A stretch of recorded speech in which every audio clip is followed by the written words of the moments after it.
To begin with, this case should never have come to trial. The state has not produced one iota of medical evidence that the crime that Tom Robinson is accused of ever even took place. It's relied instead on the testimony of two witnesses whose evidence has not only been called into serious question on cross-examination, but which has been flatly contradicted by the defendant.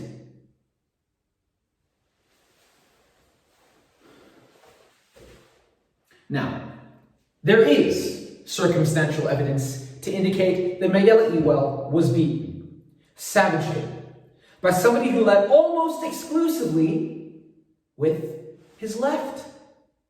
And Tom Robinson sits before you, having taken oath with the only good hand that he still possesses, his right. I have nothing but pity in my heart for the chief witness for the state. She is the victim of cruel poverty and ignorance.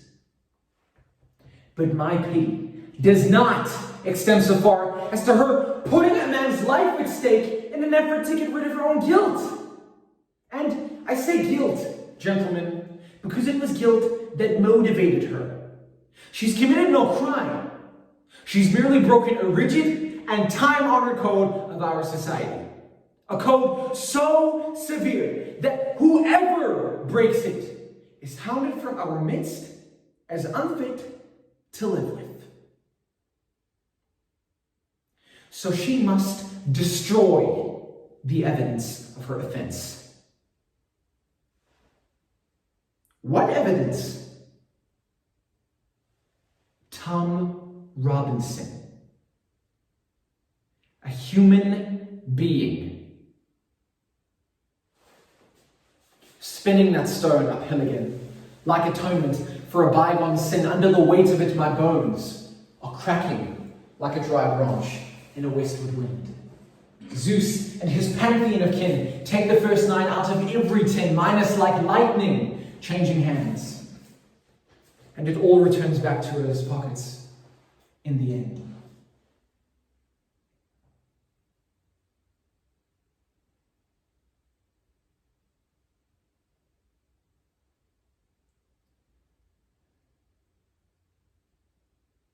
Do I tell her?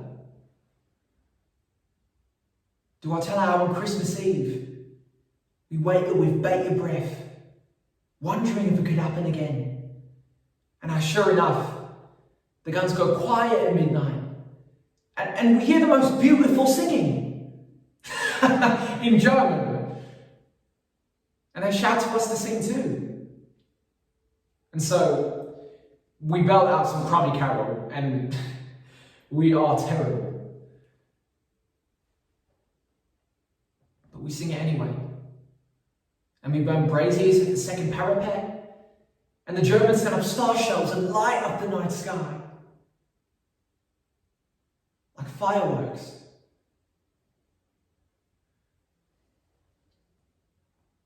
Would she believe that, despite orders that there is to be no repeat of last year's fraternization, at dawn, we make our way through to the front. And we shake hands with them. We swap names, gifts, buttons for brandy, cigarettes for jam. We drink. We laugh. we talk in broken German and English. No man's land becomes every man's land.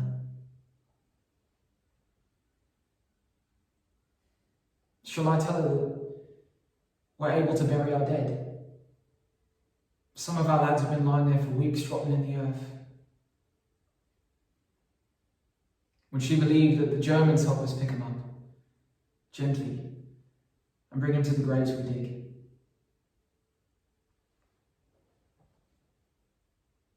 And we do the same for them. Shall I tell her that when we get back to our dugout, there's a Jerry in it, drunk and singing in our dugout? He's got a bottle of scotch, he staggers towards me, puts his hat on my head, his bottle to my lips. Drink, drink, he says. And we know we've got to get him out of there before the Sarge gets back. So Tibbs and I grab him, one under each arm, and deliver him back to their line, laughing all the way. Like 3 old chums.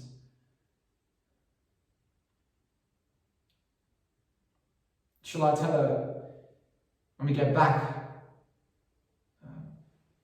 I'll find this?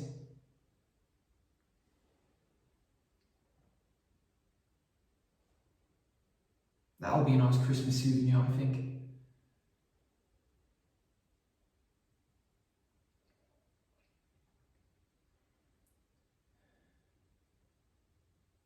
Could I tell her that when Sarge is back, and we're all settling into our extra rations, we hear, "Vriend? New vriend?"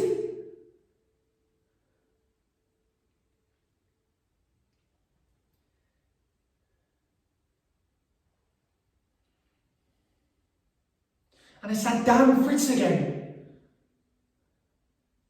staggering towards our trench, still drunk as a skunk.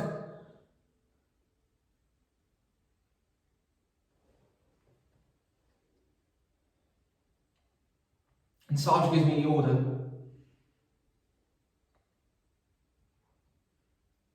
Fritz sees me, grins, opens his arms,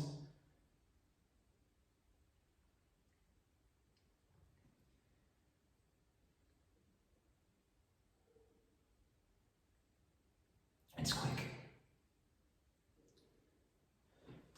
In the chest. And he falls.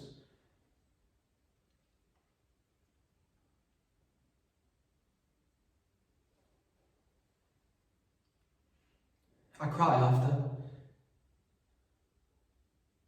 like a boy.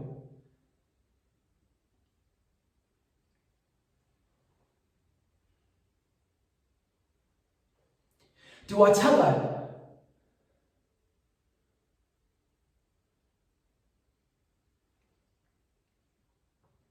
No. I just say, yes, I was following orders. I follow orders. As Fortuna sits idly by, I spin her wheel with all my might, crushing my kin for warring wage, minted by the ivory of your tooth and eye. Under the table where she dines, I sit hungry with my mouth foamed white, fighting for crumbs that trickle down as she finishes her cake, then takes a bite of mine.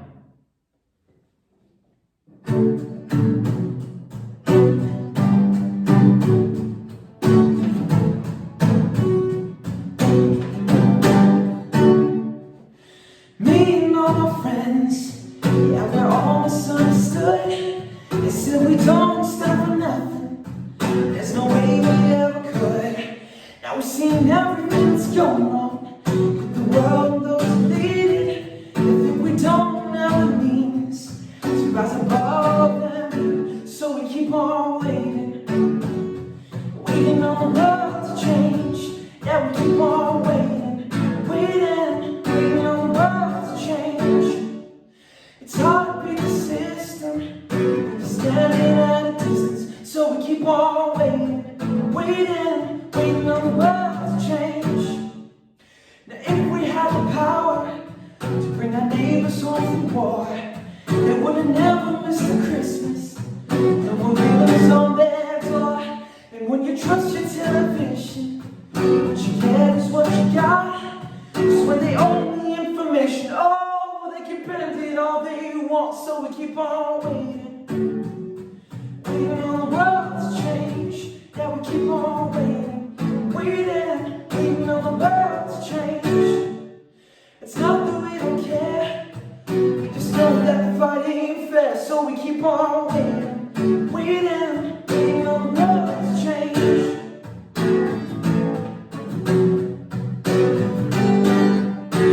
And we're still waiting on the world to change. Yeah, we keep on waiting on the world to change.